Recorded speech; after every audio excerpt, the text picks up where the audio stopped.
Bill, I did not know this about you. What? You're a butcher? Yeah, I'm a qualified butcher. Want to know something else exciting? What? I've got a book coming out. Is it about Leviticus? Of course it is. It's looking at Leviticus from a butcher's perspective. Okay, give me a taste of what's inside your book.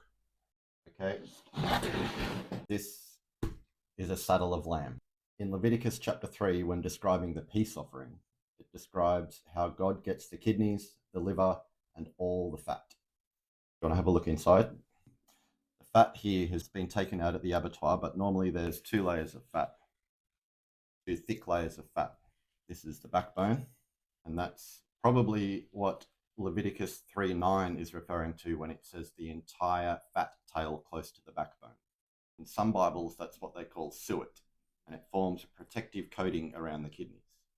This is just a saddle of lamb. Here would be the hind legs, and here would be the forequarter. So this is the very center. Then if we look inside, so right here in the very center, where the 2 kidneys would be, that's them there. These kidneys would be protected by a thick layer of that fat, that suet. There's a book called Leviticus as Literature by Mary Douglas, and she suggests that the anatomy of a lamb can be seen as analogous to the 3 parts of the tabernacle. So in the tabernacle, you had the outer court, which was the biggest section, and it was enclosed by a fence.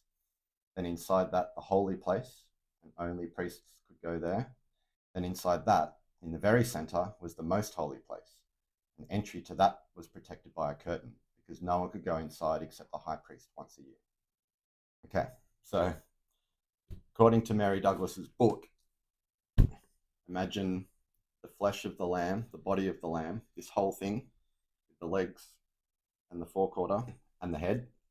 Imagine this whole thing is the outer court, and it's enclosed by a protective coating of skin, like the fence. And just like everyone was allowed in the outer court, everyone was allowed to eat the flesh of the peace offering, the meat of the peace offering.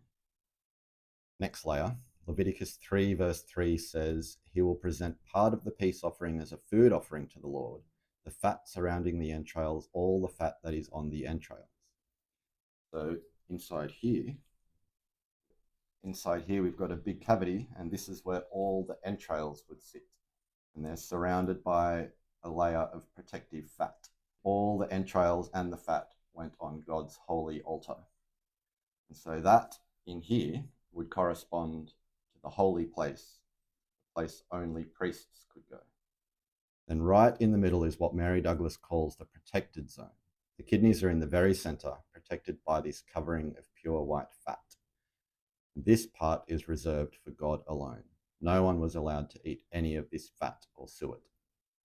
So this would be like the most holy place, where no one was allowed to go except for the high priest once a year, because that's where God's holy presence would appear. Bill, that is fascinating, isn't it? It's just a theory, but as I read her book, a whole lot of what she said made so much sense, especially being able to visualize it as a butcher. Can I show you what's special about the kidneys being in the center?